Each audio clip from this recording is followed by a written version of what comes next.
Karnataka teachers eligibility test 2022 paper 1 mathematics. So ಈ ವಿಡಿಯೋದಲ್ಲಿ ನಾವು ಕ್ವೆಶ್ಚನ್ ನಂಬರ್ 111ರಿಂದ 120ವರೆಗೆ ಇರುವ ಎಲ್ಲ ಪ್ರಶ್ನೆಗಳನ್ನು ಸಾಲ್ವ್ ಮಾಡೋಣ.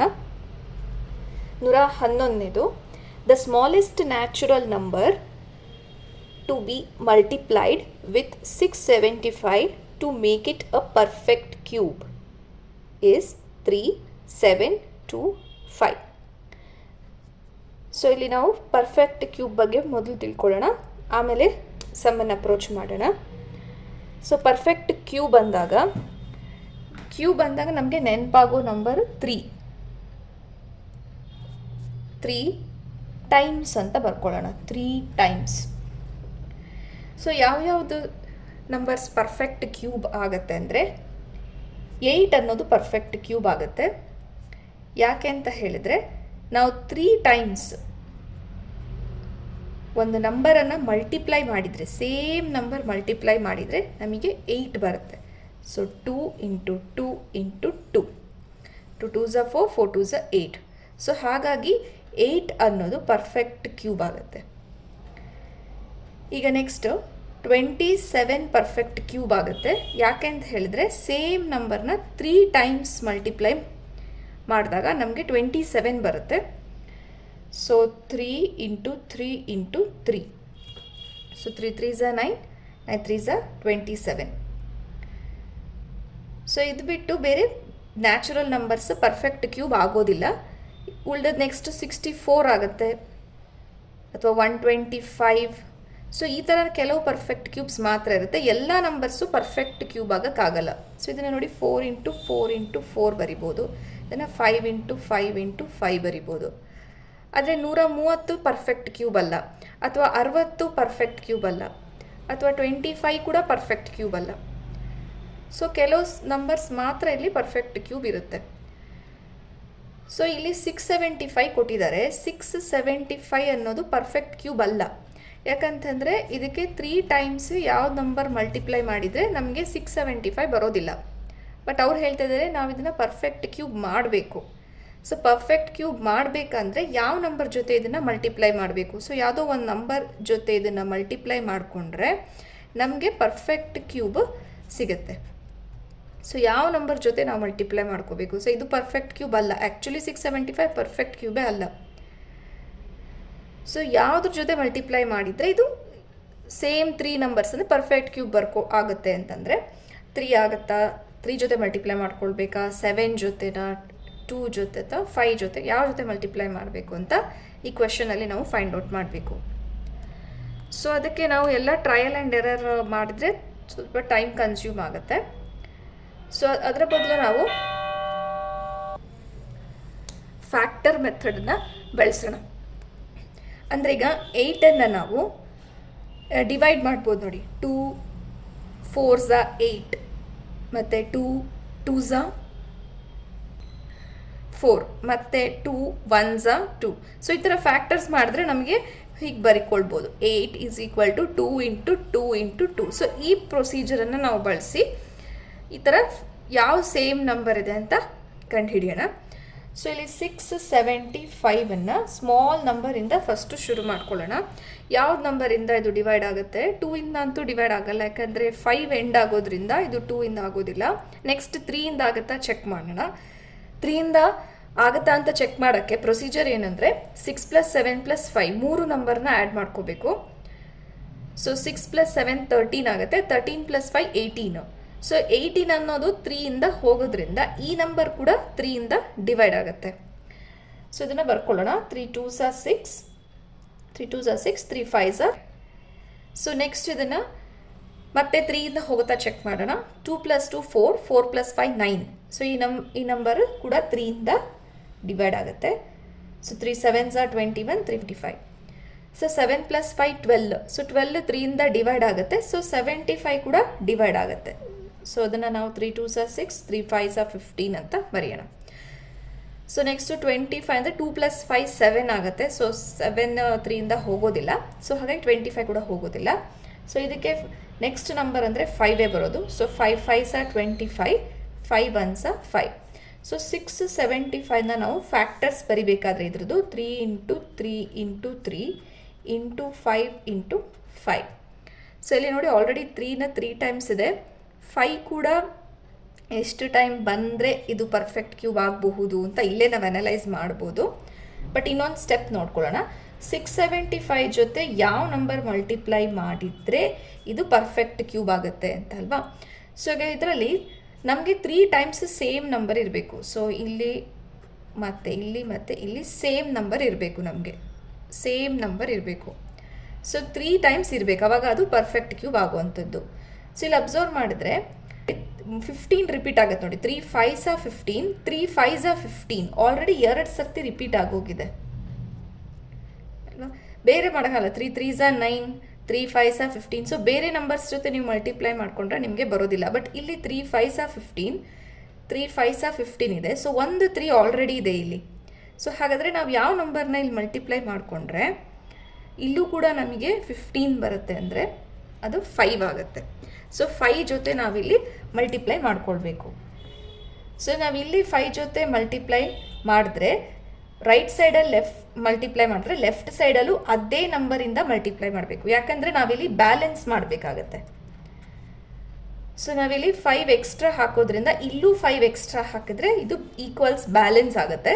ಸೊ ಹಾಗಾಗಿ ನಾವು 5 ಮಲ್ಟಿಪ್ಲೈ ಮಾಡಿಕೊಂಡ್ರೆ ಇಲ್ಲಿ ನಾವು 15 ಅಂತ ಬರಿಬೋದು. ಸೊ ಇಲ್ಲಿ ನೋಡಿ 3 5s 15. So 15 into 15 into 15. So ಈ ನಂಬರ್ ಈಗ ಪರ್ಫೆಕ್ಟ್ ಕ್ಯೂಬ್ ಆಯಿತು.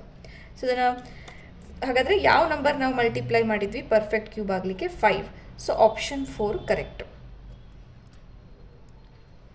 ಈಗ 112ನೇದು, the discriminant of the quadratic equation ax² plus bx plus c is equal to 0 where a not equal to 0 is b² plus 4ac, b² minus 4ac, b² minus 2ac, b² plus 2ac. So ಮೊದಲು ನಾವು quadratic equation ಅಂದರೆ ಏನು ಅಂತ ನೋಡೋಣ. Quadratic equation ಅಂದರೆ ax² plus bx plus c is equal to 0. So ಇಲ್ಲಿ degree 2 ಇರೋದ್ರಿಂದ ಇದು ಕ್ವಾಡ್ರಾಟಿಕ್ ಈಕ್ವೇಷನ್ ಆಗುತ್ತೆ. ಸೊ ಡಿಗ್ರಿ 2 ಇರಲೇಬೇಕು ಕ್ವಾಡ್ರಾಟಿಕ್ ಆಗೋಕ್ಕೆ. ಅದಕ್ಕೆ ಅವರು ಎ ನಾಟ್ ಈಕ್ವಲ್ ಟು 0 ಅಂತ ಕೊಟ್ಟಿದ್ದಾರೆ. ಸಪೋಸ್ ಎ 0 ಆಗಿಬಿಟ್ರೆ 0 into x² plus B X plus C is equal to 0. So ಇದು 0 ಇಂಟು x² 0 ಆಗುತ್ತೆ. ಸೊ ಉಳಿದಿದ್ದು B X plus C equal to 0 ಆಗುತ್ತೆ. ಇದು ಲೀನಿಯರ್ ಆಗಿ ಹೋಗ್ಬಿಡುತ್ತೆ. ಸೊ ಅದಕ್ಕೊಂದು ಕಂಡೀಷನ್ ಕೂಡ ಕೊಟ್ಟಿದ್ದಾರೆ, A not equal to 0. So ಇದು ಫುಲ್ ಪ್ಯಾಕೇಜ್ ಇರಬೇಕು. ax² plus B X plus equal to 0 ಮತ್ತು ಎ 0 ಆಗಿರಬಾರ್ದು. ಕರೆಕ್ಟ್. ಸೊ ಅವಾಗ ಇದನ್ನು ನಾವು ಕ್ವಾಡ್ರಾಟಿಕ್ ಈಕ್ವೇಷನ್ ಅಂತ ಕರಿತೀವಿ. ಸೊ ಇದರದ್ದು ಡಿಸ್ಕ್ರಿಮಿನೆಂಟ್ ಕಂಡು ಹಿಡಿಬೇಕು. ಡಿಸ್ಕ್ರಿಮಿನೆಂಟ್ ಯಾವುದ್ರಲ್ಲಿ ಬರುತ್ತೆ ಅಂದರೆ ಇದರ ಸೊಲ್ಯೂಷನಲ್ಲಿ ಬರುತ್ತೆ. So ax² plus B X plus C is equal to 0. ಇದರಲ್ಲಿ ಎಕ್ಸ್ ಇದ್ದು ಬೆಲೆ ನಾವು ಹೇಗೆ ಕಂಡುಹಿಡಿತೀವಿ ಅಂದರೆ -b plus or minus square root of b² minus 4ac divided by 2a. So ಇದು ಇದರ ಸೊಲ್ಯೂಷನ್. ಸೊ ಈ ಸೊಲ್ಯೂಷನಲ್ಲಿ ಈ ಸ್ಕ್ವೇರ್ ರೂಟ್ ಒಳಗಡೆ ಇರ್ತಕ್ಕಂಥ ವ್ಯಾಲ್ಯೂ ಟರ್ಮನ್ನು ನಾವು b² ಮೈನಸ್ 4ac ಇದನ್ನು ನಾವು ಡಿಸ್ಕ್ರಿಮಿನೆಂಟ್ ಅಂತ ಕರಿತೀವಿ. ಸೊ ಇದರಿಂದ ನಮಗೆ ಗೊತ್ತಾಗುತ್ತೆ ಸೊಲ್ಯೂಷನ್ ಬಗ್ಗೆ ನಮಗೆ ಇನ್ನೂ ಕ್ಲಾರಿಟಿ ಸಿಗುತ್ತೆ. ರಿಯಲ್ ಸೊಲ್ಯೂಷನಾ ಅಥವಾ ಕಾಂಪ್ಲೆಕ್ಸ್ ಸೊಲ್ಯೂಷನಾ ಅಥವಾ ಎಷ್ಟು ಸೊಲ್ಯೂಷನ್ಸ್ ಇದೆ ಅನ್ನೋದು ನಮಗೆ ಡಿಸ್ಕ್ರಿಮಿನೆಂಟಿಂದ ಗೊತ್ತಾಗುತ್ತೆ. ಸೊ ಈ b² ಮೈನಸ್ 4ac ನಾವು ಡಿಸ್ಕ್ರಿಮಿನೆಂಟ್ ಅಂತ ಕರಿತೀವಿ. ಸೊ ಅವ್ರ ಕ್ವೆಶನಲ್ಲೂ ಅದೇ ಕೇಳಿದ್ದಾರೆ, discriminant of the quadratic equation ಯಾವುದು ಅಂತ. So discriminant is b² minus 4ac. Option 2 correct. 113ನೇದು, a quadrilateral in which the opposite sides are equal but diagonals are unequal is rectangle, square, kite, parallelogram. So ಈಗ ಇದರಲ್ಲಿ ನಾವು 2 condition ಕೊಟ್ಟಿದ್ದಾರೆ. Quadrilateral ಆಗಿರಬೇಕು, ಅದು general condition ಇದೆ. ಎಲ್ಲನೂ ಕೂಡ ಕ್ವಾಡ್ರಿಲ್ಯಾಟ್ರಲ್ಲೇ ಇದೆ. ಆದರೆ ಅದರಲ್ಲಿ ಅಪೋಸಿಟ್ ಸೈಡ್ಸ್ ಈಕ್ವಲ್ ಇರಬೇಕು, ಡಯಾಗನಲ್ಸ್ ಅನ್ಈಕ್ವಲ್ ಆಗಿರಬೇಕು. So opposite sides equal, diagonals unequal, ಎರಡೂ ಕಂಡೀಷನ್ ಸ್ಯಾಟಿಸ್ಫೈ ಆಗೋ ಕ್ವಾಡ್ರಿಲ್ಯಾಟ್ರಲನ್ನು ನಾವಿಲ್ಲಿ ಫೈಂಡ್ ಔಟ್ ಮಾಡ್ಕೊಳ್ಬೇಕು. ಸೊ ಫಸ್ಟು ರೆಕ್ಟ್ಯಾಂಗಲ್ ಕೊಟ್ಟಿದ್ದಾರೆ. ಸೊ ರೆಕ್ಟ್ಯಾಂಗಲಲ್ಲಿ ಅಪೋಸಿಟ್ ಸೈಡ್ಸ್ ಈಕ್ವಲ್ ಇದೆ, ಅಪೋಸಿಟ್ ಸೈಡ್ಸು ಈಕ್ವಲ್ ಇದೆ, but diagonals are unequal. So ರೆಕ್ಟ್ಯಾಂಗಲಲ್ಲಿ ಡಯಾಗನಲ್ಸ್ ಅನ್ಈಕ್ವಲ್ ಆಗೋದಿಲ್ಲ, ಇದೆಷ್ಟು ಲೆಂತ್ ಇರುತ್ತೋ ಅಷ್ಟೇ ಲೆಂತ್ ಇದು ಕೂಡ ಇರುತ್ತೆ. ಸೊ ರೆಕ್ಟ್ಯಾಂಗಲ್ ಸ್ಯಾಟಿಸ್ಫೈ ಆಗೋದಿಲ್ಲ. Next second one square. So ಸ್ಕ್ವೇರಲ್ಲಿ ಅಪೋಸಿಟ್ ಸೈಡ್ಸ್ ಈಕ್ವಲ್ ಇದೆ, ಎಲ್ಲ ಸೈಡ್ಸ್ ಈಕ್ವಲ್ ಇದ್ದರೂ ನಾವು ಅಪೋಸಿಟ್ ಸೈಡ್ಸ್ ಈಕ್ವಲನ್ನು ಕನ್ಸಿಡರ್ ಮಾಡ್ತೀವಿ. Diagonals are unequal. So diagonals unequal ಇಲ್ಲ, ಸೇಮ್ ಲೆಂತ್ ಇರುತ್ತೆ. ಸೊ ಹಾಗಾಗಿ ಸ್ಕ್ವೇರ್ ಕೂಡ ಆಗೋದಿಲ್ಲ. Next kite. ಕೈಟ್ ಕೂಡ ಕ್ವಾಡ್ರಿಲ್ಯಾಟ್ರಲ್ಲೇ, opposite sides are equal. So ಇದರಲ್ಲಿ ಅಪೋಸಿಟ್ ಸೈಡ್ಸಲ್ಲಿ ಇದರಲ್ಲಿ ಅಡ್ಜಸೆಂಟ್ ಸೈಡ್ ಈಕ್ವಲ್ ಇದೆ, ಬಟ್ ಡಯಾಗನಲ್ಸ್ ಆರ್ ಅನ್ಈಕ್ವಲ್. ಈ ಕಂಡೀಷನ್ ಸ್ಯಾಟಿಸ್ಫೈ ಆಗುತ್ತೆ, ಡಯಾಗನಲ್ಸ್ ಈಕ್ವಲ್ ಇಲ್ಲ ಅನ್ನೋದು ಕಂಡೀಷನ್ ಸ್ಯಾಟಿಸ್ಫೈ ಆಗುತ್ತೆ, but opposite sides are equal ಆಗೋದಿಲ್ಲ. Next fourth one parallelogram. Quadrilateral, ಇದು ಕೂಡ ಕ್ವಾಡ್ರಿಲ್ಯಾಟ್ರಲ್ ಆಗುತ್ತೆ. Opposite sides are equal. So ಇದರಲ್ಲಿ ಅಪೋಸಿಟ್ ಸೈಡ್ಸ್ ಈಕ್ವಲ್ ಇದೆ, ಅಪೋಸಿಟ್ ಸೈಡ್ಸ್ ಈಕ್ವಲ್ ಇದೆ, ಡಯಾಗನಲ್ಸ್ ಆರ್ ಅನ್ಈಕ್ವಲ್. ಸೊ ಇದರಲ್ಲಿ ಡಯಾಗನಲ್ಸ್ ಅನ್ಈಕ್ವಲ್ ಆಗಿರುತ್ತೆ. ಸೊ ಹಾಗಾಗಿ ಇದು ಪ್ಯಾರಲೋಗ್ರಾಮ್ ಕಂಡೀಷನ್ ಕರೆಕ್ಟ್ ಇದೆ. 114ನೇದು. Given cube root of a to the power 5 into a to the power x is equal to 1. The value of x is minus 3 by 5, minus 5 by 3, minus 15, 8. So ಇದು exponents ಮೇಲೆ question ಇದೆ. So ಇದಕ್ಕೆ ನಾವು ಪ್ರಾಪರ್ಟೀಸನ್ನು ಕಲ್ತ್ಕೊಳ್ಬೇಕಾಗುತ್ತೆ. So ಈಗ question ಬರ್ಕೊಳ್ಳೋಣ. Cube root of a to the power 5 ಇಂಟು a to the power x is equal to 1. So ನಾವು ಈ ವ್ಯಾಲ್ಯೂ ಎಷ್ಟಿದೆ ಅಂತ ಕಂಡು ಹಿಡ್ಕೊಳ್ಬೇಕು. ಎಕ್ಸ್ ಇದು ವ್ಯಾಲ್ಯೂ ಎಷ್ಟಿದೆ ಅಂತ ಫೈಂಡ್ ಔಟ್ ಮಾಡಬೇಕು. ಸೊ ಕ್ಯೂಬ್ ರೂಟ್ ಅಂತಂದರೆ, ಸೊ ನಮಗೆ nth ರೂಟ್ ಆಫ್ ಎ ಇದ್ದರೆ ನಾವೇನು ಬರ್ತೀವಿ, a to the power of 1 by n ಅಂತ ಬರ್ತೀವಿ. ಸೊ ಇಲ್ಲಿ cube root of a to the power 5 ಇರೋದ್ರಿಂದ a to the power 5, so cube root ಇರೋದ್ರಿಂದ ಅದನ್ನು ನಾವು 1 by 3 ಅಂತ ಬರಿತೀವಿ. So into a power x is equal to 1. So this implies, so a to the power m to the power 1 by m ಅನ್ನು a to the power m by n ಅಂತ ಬರಿತೀವಿ. So ಈಗ ಇದು a to the power of 5 by 3 into a to the power x is equal to 1. So this implies, so ಇಲ್ಲಿ base same ಇದ್ದರೆ ಪವರ್ಸನ್ನು ನಾವು add ಮಾಡ್ತೀವಿ. So a power m into a power n ಅನ್ನು a power m plus n ಅಂತ ಬರಿತೀವಿ. So a to the power 5 by 3 plus x is equal to 1. So ಈಗ ಇಲ್ಲಿ ನಾವು ಸಿಂಪ್ಲಿಫಿಕೇಶನ್ ಮಾಡ್ಕೊಳ್ಬೇಕು. ಸೊ ನಮಗೆ ಇದನ್ನು ಈಕ್ವೇಟ್ ಮಾಡ್ಕೊಳ್ಬೇಕಾಗತ್ತೆ, ಬಟ್ ಇಲ್ಲಿ ಎಕ್ಸ್ಪೋನೆಂಟ್ ಫಾರ್ಮಲ್ ಇಲ್ಲ, ಇಲ್ಲಿ ಜಸ್ಟ್ 1 ಅಂತ ಇದೆ. ಬಟ್ ನಮಗೆ ಗೊತ್ತಿದೆ ಎನಿಥಿಂಗ್ ಟು ದ ಪವರ್ 0 1 ಅಂತ ಗೊತ್ತಿದೆ, ಎಕ್ಸೆಪ್ಟ್ 0 ಇರಬಾರ್ದು ಇಲ್ಲಿ. So a to the power 0 is equal to 1 ಅಂತ ಗೊತ್ತಿರೋದ್ರಿಂದ ಈ 1 ಜಾಗದಲ್ಲಿ ನಾವು a to the power 0 ಬರಿತೀವಿ. ಸೊ ಈಗ ಸೇಮ್ ಬೇಸ್ ಇದ್ದಾಗ ನಾವು ಪವರ್ಸನ್ನು ಈಕ್ವೇಟ್ ಮಾಡ್ತೀವಿ. So that is a 5 by 3 plus x is equal to 0.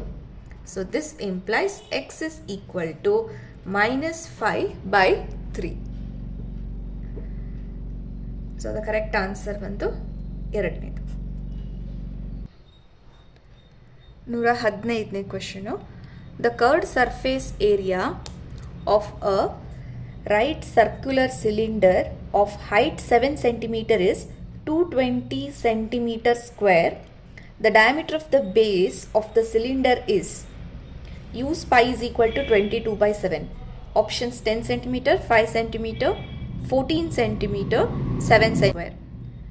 So ಇದರಲ್ಲಿ ರೈಟ್ ಸರ್ಕ್ಯುಲರ್ ಸಿಲಿಂಡರ್ ಇದೆ. ಸೊ ರೈಟ್ ಸರ್ಕ್ಯುಲರ್ ಸಿಲಿಂಡರ್ ಅಂತ ಹೇಳಿದರೆ ಹೈಟ್ ಮತ್ತು ರೇಡಿಯಸ್ ಅಥವಾ ಬೇಸ್ ಏನಿದೆ ಅದಕ್ಕೆ 90 degrees ಆ್ಯಂಗಲ್ ಇರುತ್ತೆ. ಸೊ ಇದು ರೈಟ್ ಸರ್ಕ್ಯುಲರ್ ಸಿಲಿಂಡರು. ಸೊ ಇದರದ್ದು ಕರ್ವ್ಡ್ ಸರ್ಫೇಸ್ ಏರಿಯಾ ಅವರೇ ಕೊಟ್ಟಿದ್ದಾರೆ. ಸೊ ಕರ್ವ್ಡ್ ಸರ್ಫೇಸ್ ಏರಿಯಾ ಅಂದರೆ ಆ ಸರ್ಕ್ಯುಲರ್ ಸಿಲಿಂಡರನ್ನು ನಾವು ಓಪನ್ ಮಾಡಿಕೊಂಡಾಗ ನಮಗೆ ರೆಕ್ಟ್ಯಾಂಗಲ್ ಶೇಪ್ ಸಿಗುತ್ತೆ. ಸೊ ರೆಕ್ಟ್ಯಾಂಗಲ್ ಶೇಪ್ ಸಿಗುತ್ತೆ. ಇದರಲ್ಲಿ ಇದು ಸರ್ಕಲ್ ಫಾರ್ಮಲ್ಲಿ ಇರೋದ್ರಿಂದ ನಾವು ಇದನ್ನು ಬಿಡಿಸಿರೋದು, ಇದು ಇಲ್ಲಿ ಲೆಂತ್ ಇರುತ್ತೆ. ಸೊ ಇದು ಸರ್ಕಂಫರೆನ್ಸ್ ಆಗುತ್ತೆ. ಸೊ ಸರ್ಕಂಫರೆನ್ಸ್ ಇದು. ಸೊ ಸರ್ಕಂಫರೆನ್ಸ್ ಅಂದರೆ ನಮಗೆ ಗೊತ್ತು 2πr ಅಂತ ಸರ್ಕಂಫರೆನ್ಸ್ ಆಗುತ್ತೆ. ಮತ್ತು ಇದರದ್ದು ಹೈಟ್ ಸಿಲಿಂಡರ್ದು ಈ ಕಡೆ ಬರುತ್ತೆ. ಸೊ ಇದನ್ನು ನಾವು ಈಗ ರೋಲ್ ಮಾಡಿಕೊಂಡ್ರೆ ವಾಪಸ್ ನಮಗೆ ಸಿಲಿಂಡರ್ ಬರುತ್ತೆ. ಸೊ ಇದು circumference of the circle. So ಇವ್ರು ನಮಗೆ ಓನ್ಲಿ ಕರ್ವ್ಡ್ ಸರ್ಫೇಸ್ ಏರಿಯಾ ಕೇಳಿದ್ದಾರೆ. ಸೊ ಅದು ಇಷ್ಟು ಮಾತ್ರ ಆಗುತ್ತೆ. ಟೋಟಲ್ ಸರ್ಫೇಸ್ ಏರಿಯಾ ಕೇಳಿದಿದ್ರೆ ನಾವು ಈ ಸರ್ಕಲ್ದು ಏರಿಯಾ ಕೂಡ ಕಂಡು ಹಿಡಿದಿದ್ದರೆ ಅದು ಟೋಟಲ್ ಸರ್ಫೇಸ್ ಏರಿಯಾ ಆಗ್ತಿತ್ತು. ಸೊ ಕರ್ವ್ಡ್ ಸರ್ಫೇಸ್ ಏರಿಯಾ ಇಷ್ಟೇ ಕವರ್ ಆಗುತ್ತೆ ಈಗ. ಸೊ ಇದು ರೆಕ್ಟ್ಯಾಂಗಲ್ ಆಗಿರೋದ್ರಿಂದ ಇದರ ಏರಿಯಾ ಎಷ್ಟಿರುತ್ತೆ ಅಂತಂದರೆ, ಏರಿಯಾ ಬಂದು ಕರ್ವ್ಡ್ ಸರ್ಫೇಸ್ ಏರಿಯಾ ನಾವು CSA ಅಂತ ಹಾಕೊಳ್ಳೋಣ. Curved surface area, so length into breath, so 2πr into H. So 2πrH ಇದು ಫಾರ್ಮ್ಯುಲಾ ಆಗುತ್ತೆ. ಸೊ ನಾವು ಇದನ್ನು ಬರ್ಕೊಳ್ಳೋಣ. CSA ಕರ್ವ್ಡ್ ಏರಿಯಾ ಎಷ್ಟು 220 ಸೆಂಟಿಮೀಟರ್ ಸ್ಕ್ವೇರ್ ಅಂತ ಕೊಟ್ಟಿದ್ದಾರೆ.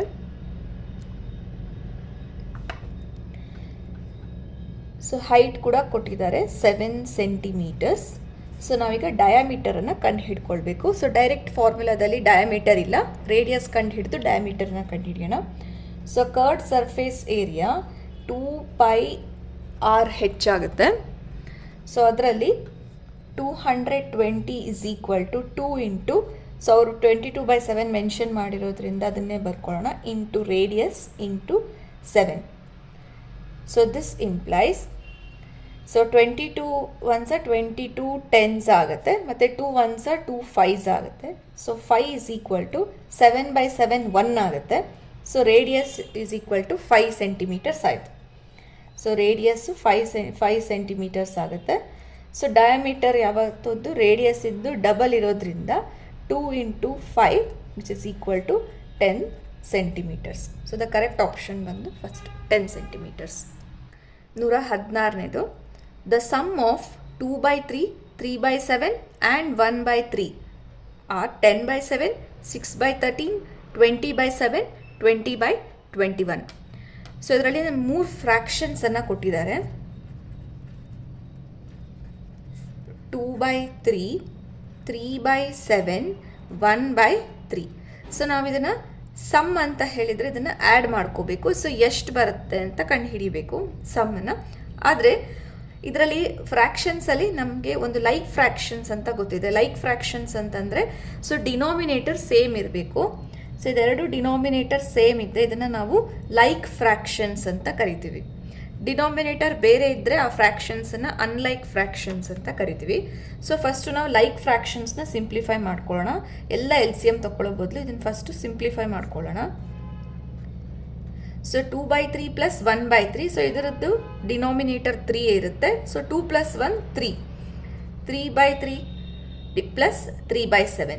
ಸೊ 3/3. ಸೊ ನಮಗೆ ಗೊತ್ತಿದೆ ನ್ಯೂಮರೇಟರ್ ಮತ್ತು ಡಿನಾಮಿನೇಟರ್ ಸೇಮ್ ಇದ್ದರೆ ಅದು ಯಾವತ್ತು 1 ಆಗುತ್ತೆ. ಸೊ 1 + 3/7. ಸೊ ಈಗ ನಾವು LCM 7 ಅಂತ ತಗೊಂಡ್ರೆ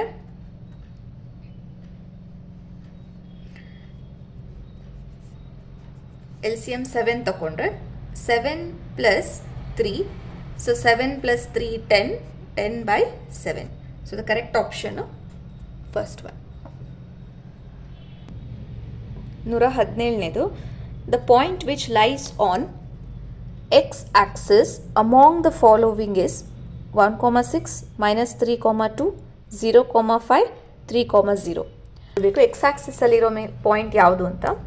ಸೊ ನಮಗೆ ಈ ಆಕ್ಸಿಸ್ನ ಎಕ್ಸ್ ಆಕ್ಸಿಸ್ ಕರಿತೀವಿ, ಇದನ್ನು ವೈ ಆಕ್ಸಿಸ್ ಅಂತ ಕರಿತೀವಿ.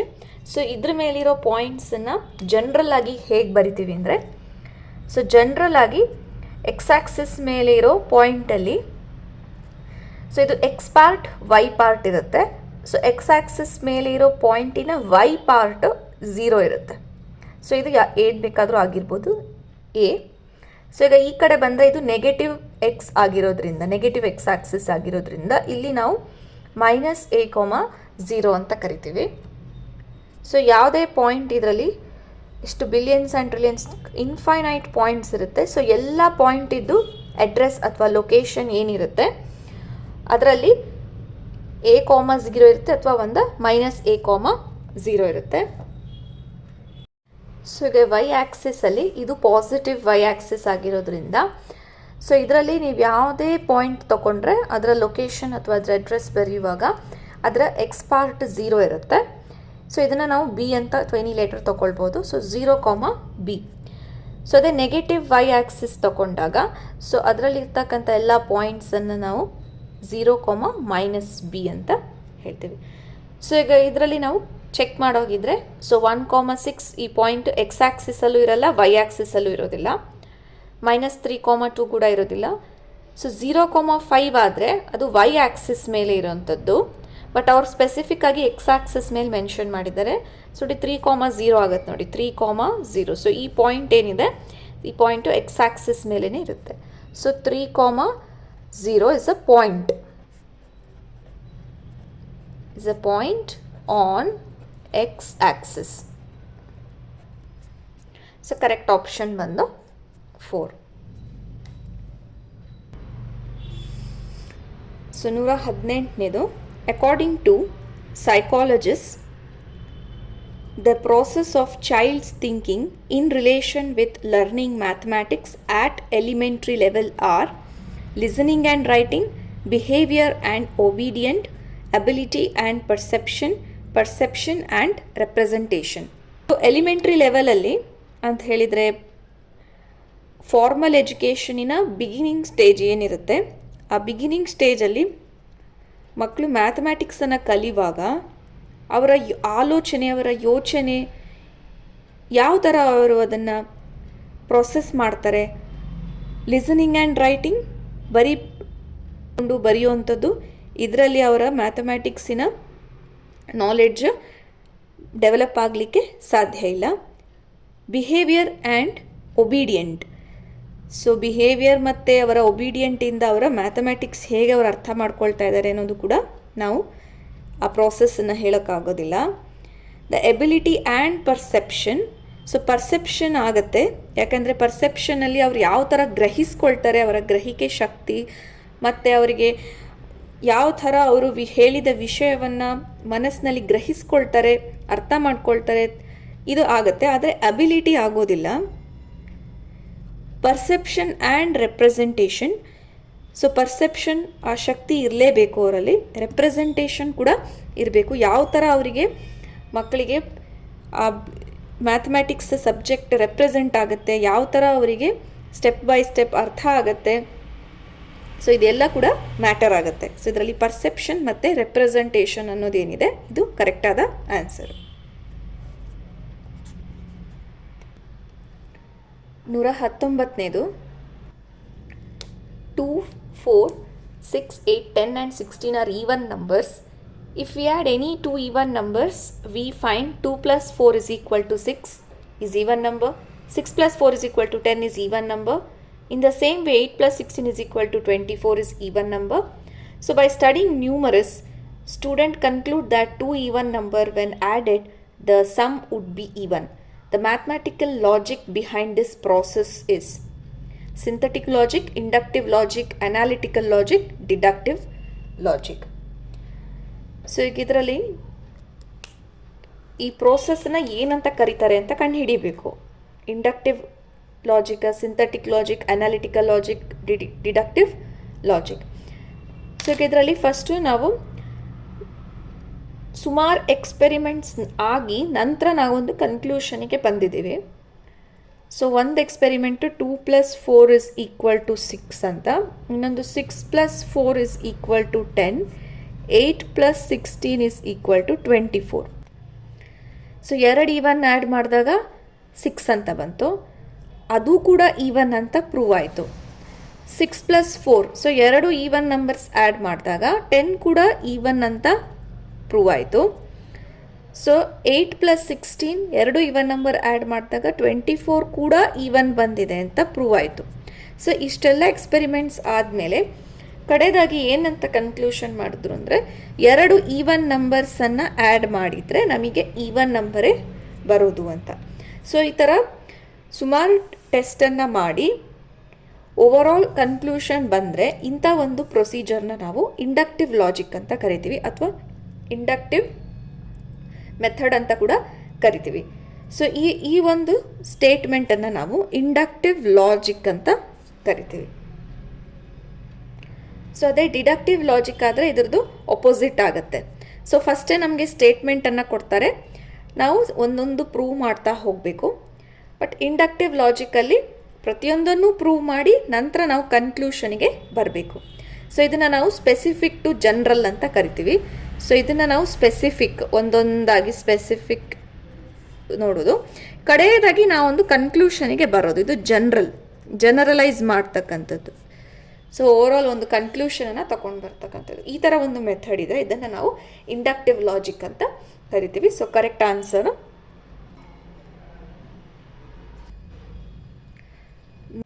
a learning model intended to capture students' attention during teaching, engagement phase, exploration phase, explanation phase, evaluation phase. So ನಾವು ಲರ್ನಿಂಗ್ ಮಾಡೆಲಲ್ಲಿ 5 ಡಿಫ್ರೆಂಟ್ ಫೇಸನ್ನು ಕಲ್ತಿದ್ದೀವಿ. ಸೊ 5E ಅಲ್ಲಿ ಒಂದು ಎಂಗೇಜ್, ಇನ್ನೊಂದು ಎಕ್ಸ್ಪ್ಲೋರ್, explain,